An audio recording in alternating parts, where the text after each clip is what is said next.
నాకు తెలిసిన ఒక ఫ్లాట్‌లో ఒక నలుగురు సాఫ్ట్‌వేర్ ఎంప్లాయీస్ స్టే చేస్తున్నారు. ఆ నలుగురు సాఫ్ట్‌వేర్ ఎంప్లాయీస్ 4 డిఫరెంట్ రూమ్స్‌లో ఉంటున్నారు. ఆఫీస్ అయిపోయిన తర్వాత ఆ నలుగురు ఎంప్లాయీస్ వేర్వేరు కంపెనీలో పనిచేయడం వల్ల ఎవరు ముందొస్తారో, ఎవరు వెనకొస్తారో తెలీదు. అందువల్ల ఆ నలుగురికి ఆ ఫ్లాట్‌కి సంబంధించిన మెయిన్ గేట్ కీ ఏదైతే ఉందో నలుగురి దగ్గర ఉంది. సో, ఎవరు ఎప్పుడొచ్చినా కూడా ఆ మెయిన్ గేట్ తీసుకొని ఆ హౌస్ లోపలికైతే ఎంటర్ అవుతారు. ఆ హౌస్‌లో 4 రూమ్స్ ఉన్నాయి. నలుగురు 4 సెపరేట్ రూమ్స్‌లో ఉంటున్నారు. ఆ 4 రూమ్స్‌కి కూడా సెపరేట్ కీస్ ఉన్నాయి. ఎవరి కీ వాళ్ళ దగ్గర ఉంటుంది. ఆ కీ తీసుకొని ఎవరి రూమ్‌లోకి వాళ్ళు వెళ్తారు. ఆ రూమ్‌లో గోడల మీద don't stick nails and poster అని ఒక చిన్న రైటప్ అయితే రాసుంది. ఆ హౌస్‌కి సంబంధించిన ఓనర్ దాన్ని ఏర్పాటు చేశారు. ఈ హౌస్‌లో నివాసం ఉంటూ ఆ రూమ్స్‌లో ఏమైనా పోస్టర్స్ అంటిస్తారేమో అని చెప్పి హౌస్ ఓనర్ ముందుగానే ఆ రూమ్స్‌లో ఉన్న గోడల మీద అయితే ఒక రైటప్ అయితే రాశారు. Don't stick nails and posters. ఈ సేమ్ కాన్సెప్ట్ జీరాలో ఉంది. జీరాని నేర్చుకునే కొత్తల్లో నాకు చాలా కన్ఫ్యూజన్ ఉండేది. ఈ పర్మిషన్ స్కీమ్స్ ఉండంగా ఎందుకని ఈ వర్క్ ఫ్లో సంబంధించిన కండిషన్స్ కానీ, పోస్ట్ ఫంక్షన్స్ కానీ, వాలిడేటర్స్ కానీ, ప్రాపర్టీస్ కానీ ఇవన్నీ ఎందుకొచ్చాయి? కండిషన్స్‌లో ఉన్న ఒక కండిషన్ యూజ్ చేసి వాలిడేటర్ ఫంక్షన్ తీసుకురాలేమా? వాలిడేటర్‌లో ఉన్న ఒక రూల్‌ని యూజ్ చేసి ప్రాపర్టీలో ఉన్న రూల్‌ని చేయలేమా? ఎందుకని ఇన్ని different kind of permission levels అనేవి ఉన్నాయి అనే కన్ఫ్యూజన్ నాకొచ్చింది. ఐ హోప్ మీకు కూడా ఈ కన్ఫ్యూజన్ ఉందనుకుంటాను. హలో, నా పేరు నరేష్. మొదటిసారి మన ఛానల్‌కి వస్తూ ఉంటే దయచేసి ఛానల్‌ని సబ్స్క్రైబ్ చేసుకోండి. నేను జిరా మరియు డెవాప్స్‌కి సంబంధించిన కంటెంట్‌ని రెగ్యులర్‌గా అప్డేట్ చేస్తాను. ఇక మన లెసన్‌లోకొస్తే వై ప్రాపర్టీస్. నేను ఆల్రెడీ ఈ కోర్స్‌లో భాగంగా 2 లెసన్స్ అయితే చేసి ఉన్నాను. మీరు గనుక ఆ లెసన్స్ చూడకపోతే ఆ 2 లెసన్స్ చూసి దీనైతే చూడండి. కంటిన్యూషన్ ప్రాబ్లమ్ లేకుండా అర్థమవుతుంది. సో, నేను ఇప్పుడు చెప్పిన ఎగ్జాంపుల్ ఏదైతే ఉందో అది మనసులో పెట్టుకోండి. ఇక్కడ పర్మిషన్ స్కీమ్స్ అంటే నా ఉద్దేశ్యం ఏంటంటే ఆ ఫ్లాట్‌కి సంబంధించిన మెయిన్ కీ ఏదైతే ఉందో ఆ కీతో సరిసమానం. ఎలా చెప్తున్నాను అంటే ఆ నలుగురు ఎంప్లాయీస్ ఆ మెయిన్ ఫ్లాట్ కీని యూస్ చేసి ఆ ఫ్లాట్ లోపలికైతే ఎంటర్ అవుతారు. వాళ్ళు మాత్రమే ఎంటర్ అవ్వగలరు. వేరే వ్యక్తులు బయట వాళ్ళు రావడానికి ఛాన్స్ లేదు. సరిగ్గా పర్మిషన్ స్కీమ్స్ ఉపయోగించి ఒక జీరా ప్రాజెక్ట్లో ఎవరు ఏం చేయాలి అనేది డిసైడ్ చేస్తాం. అంటే ఒక యూజర్ వచ్చి ఒక ఇష్యూ మీద క్లిక్ చేసి దాన్ని ఓపెన్ చేసి చూసేదానికంటే ముందే ఒక వాల్ ఉంటుంది. అదే పర్మిషన్ స్కీమ్. ఒక యూజర్ ఒక ఇష్యూకి అసైన్ అవ్వాలా లేదా? ఒక యూజర్ వేరే యూజర్ని ఇష్యూకి అసైన్ చేయొచ్చా లేదా? ఒక యూజర్ ఇష్యూకి సంబంధించిన స్టేటస్లో ఉన్న మనకి వర్క్ ఫ్లోలో ఉన్న ట్రాన్సిషన్స్ని మూవ్ చేయొచ్చా లేదా అనే వాళ్ళు ప్రాజెక్ట్లోకి ఓపెన్ అయ్యి ప్రాజెక్ట్లో ఉన్న ఇష్యూని ఓపెన్ చేసే ముందే ఒక తెర ఉంటుంది. అదే పర్మిషన్ స్కీమ్. అయితే పర్మిషన్ స్కీమ్స్ వల్ల అన్నీ చేయలేము. మీరు ఒక ప్రాజెక్ట్కి సంబంధించిన పర్మిషన్ స్కీమ్ చూడాలి అంటే సపోజ్ జనరల్ ప్రాజెక్ట్లో ఉన్న పర్మిషన్ స్కీమ్ చూడాలి అంటే ఆ స్పేస్ సెట్టింగ్స్లోకి అయితే మీరు వెళ్ళాల్సి ఉంటుంది. ఈ 3 డాట్స్ మీద క్లిక్ చేసి స్పేస్ సెట్టింగ్స్లోకి వెళ్తే మీకు పర్మిషన్స్ అనేది ఉంటుంది. దీంట్లో అయితే రకరకాల పర్మిషన్స్ ఉంటాయి. అడ్మినిస్టర్ ప్రాజెక్ట్స్ చూడండి, ఇక్కడ బ్రౌజ్ ప్రాజెక్ట్స్, మేనేజ్ స్ప్రింట్స్ చూడండి, archive issues, close issues, create issues. So ఈ పర్మిషన్స్ అన్నీ కూడా ఒక యూజర్కి ఎప్పుడు వస్తాయి అంటే మీరు ప్రాజెక్ట్లోకి వెళ్ళి ఒక ఇష్యూని ఓపెన్ చేసే ముందే ఆ వ్యక్తికి పర్మిషన్స్ ఉంటాయి. అవి ఎలా వస్తాయి అంటే త్రూ పర్మిషన్ స్కీమ్. అయితే ఆ పర్మిషన్ స్కీమ్స్ ఎలా ఉంటాయి అంటే ఇష్యూ టు డూలో ఉందా, ఇన్ ప్రోగ్రెస్లో ఉందా, డన్లో ఉందా, ఇట్లాంటి విషయాలను పట్టించుకోదు. స్టేటస్ అనేవేర్ చూడండి, ఇక్కడ it is not a status aware. You cannot say allow editing only when issue is in review. So ఇట్లా ఒక ఇష్యూ ఒక స్టేటస్లో ఉన్నప్పుడు దాన్ని ఎడిటింగ్ చేయొద్దు అని ఒక పర్మిషన్ స్కీమ్ చెప్పలేదు. ఒక పర్మిషన్ స్కీమ్ వల్ల ఏంటంటే అన్ని ఇష్యూస్కి, ఒక ప్రాజెక్ట్లో ఉన్న అన్ని ఇష్యూస్కి సరి సమానమైన పర్మిషన్స్ వస్తాయి ఒక యూజర్కి. అది పర్మిషన్ స్కీమ్. పర్మిషన్ స్కీమ్ కూడా అన్ని పనులు చేయలేదు. అందుకని వర్క్ ఫ్లోలో ఉన్న ఆప్షన్స్ మీద మనం డిపెండ్ అవ్వాలి. వర్క్ ఫ్లోలో ముఖ్యంగా కండిషన్ ఉంటుంది. ఒక ట్రాన్సిషన్ కంటికి కనిపించాలా లేదా అనేది కండిషన్ డిసైడ్ చేస్తుంది. ఒక వ్యక్తికి ప్రాజెక్ట్ పర్మిషన్ స్కీమ్ ద్వారా ట్రాన్సిషన్ ఇష్యూ అనే పర్మిషన్ వచ్చినా కూడా వర్క్ ఫ్లోలో కనుక రిస్ట్రిక్షన్ ఉంటే, కండిషన్ దగ్గర రిస్ట్రిక్షన్ ఉంటే అతనికి ఆ ట్రాన్సిషన్ కనిపించదు, even though he has transition issues permission. Conditions only affect transitions, not editing, commenting or assigning. ముఖ్యంగా ఒక ఇష్యూ ఒక స్టేటస్లో ఉన్నప్పుడు దాన్ని ఎడిట్ చేయాలా వద్దా, కామెంట్ చేయాలా వద్దా, అసైన్ చేయాలా వద్దా, ఇట్లాంటి రిస్ట్రిక్షన్స్ కండిషన్స్ వల్ల కావు. కండిషన్స్ ఏం చేస్తుంది అంటే ఒక ట్రాన్సిషన్ కనిపించాలా లేదా అనేది కండిషన్ డిసైడ్ చేస్తుంది. It doesn't control field level actions. You cannot say make issue read only using a condition. Yes. వ్యాలిడేటర్కి వచ్చేసరికి లిమిటేషన్స్ ఏంటి? Validator only applies at a transition time. ఒక యూజర్ టు డూ నుంచి in ప్రోగ్రెస్కి వెళ్ళాలి అంటే ఆ రెండింటికి మధ్య ఉన్న ఒక ట్రాన్సిషన్ ఏదైతే ఉందో దాని మీద క్లిక్ చేయాలి. ఇష్యూ మీద క్లిక్ చేసినప్పుడు ఆ టైం గ్యాప్లో జరిగేదే వ్యాలిడేటర్. Transition time. ఓకేనా? ఒక స్టేటస్ నుంచి అంటే ఫ్రమ్ స్టేటస్ నుంచి డెస్టినేషన్ స్టేటస్కి వెళ్ళడానికి పెట్టే టైం ఏదైతే ఉందో ఆ టైంలో ఏదైతే జరుగుతుందో అది వ్యాలిడేటర్ వల్ల జరుగుతుంది. Only applies at a transition time. ఓకేనా? సో వ్యాలిడేటర్ ఏం చేస్తుంది అంటే ఆ ట్రాన్సిషన్ టైంలో మాత్రమే ఆ వ్యాలిడేటర్ పని ఉంటుంది. Doesn't control general permissions like edit or comment. అట్లాంటిది చేయలేదు ఇది.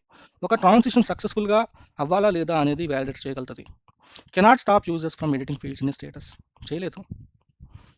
But it can stop from transitioning.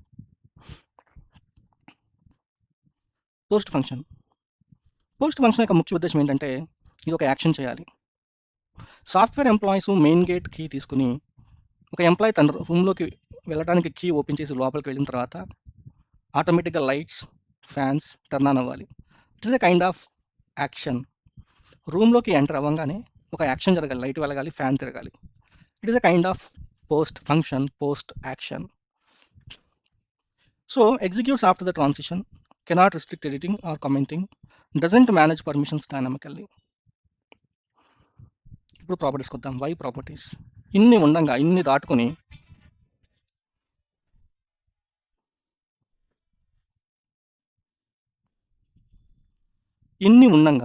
Permission scheme, condition, validator దాటుకుని ప్రాపర్టీస్తో పని ఏంటి?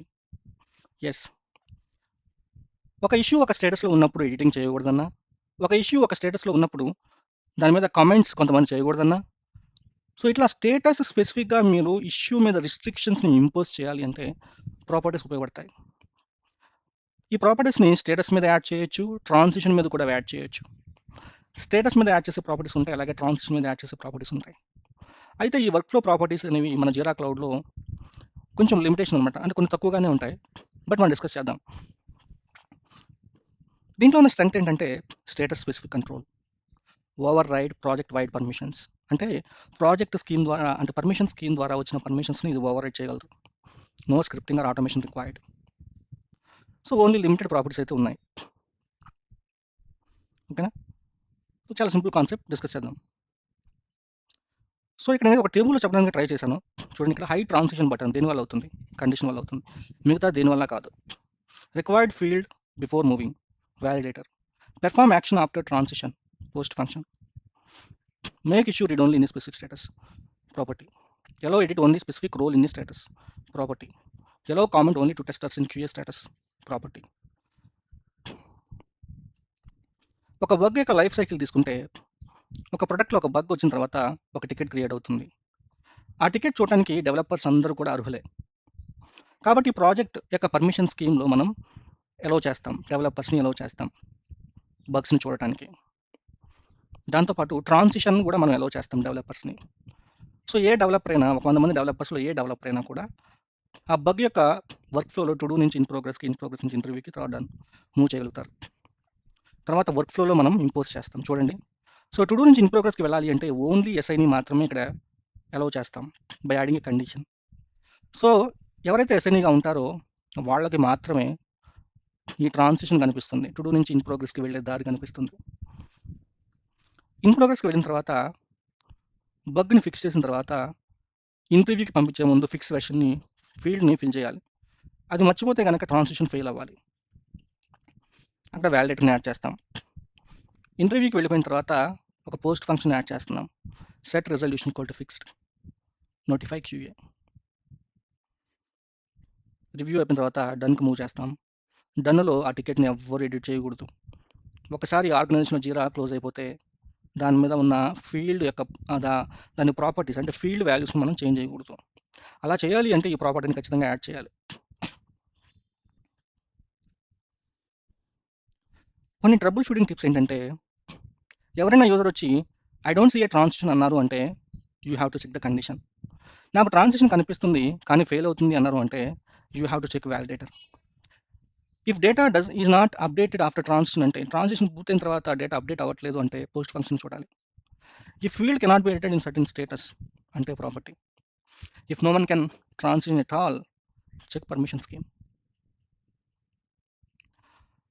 ఒకసారి కనుక మీరు ప్రాపర్టీస్ సంబంధించిన డాక్యుమెంటేషన్ చూస్తే గూగుల్లో వర్క్ ఫ్లో ప్రాపర్టీస్ జీరా అని టైప్ చేయండి. So use workflow properties.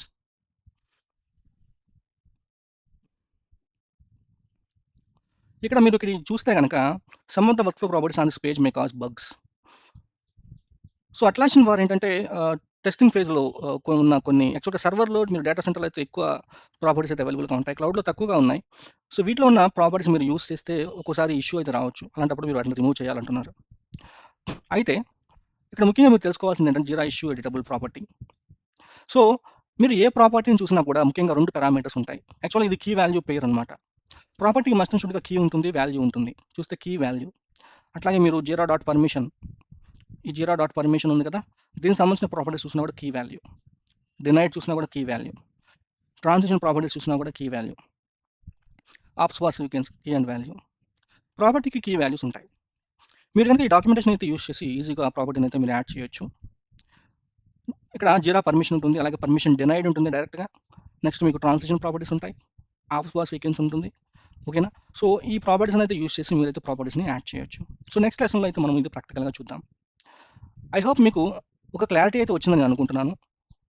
అసలు ఎందుకు ప్రాపర్టీస్, ఎందుకు permission schemes, conditions, validators, post functions, ఒక ఐడియా వచ్చిందని అనుకుంటున్నాను. ఐడియా వచ్చినట్లయితే దయచేసి మీ ఫీడ్బ్యాక్ని కామెంట్ రూపంలో తెలియజేయండి.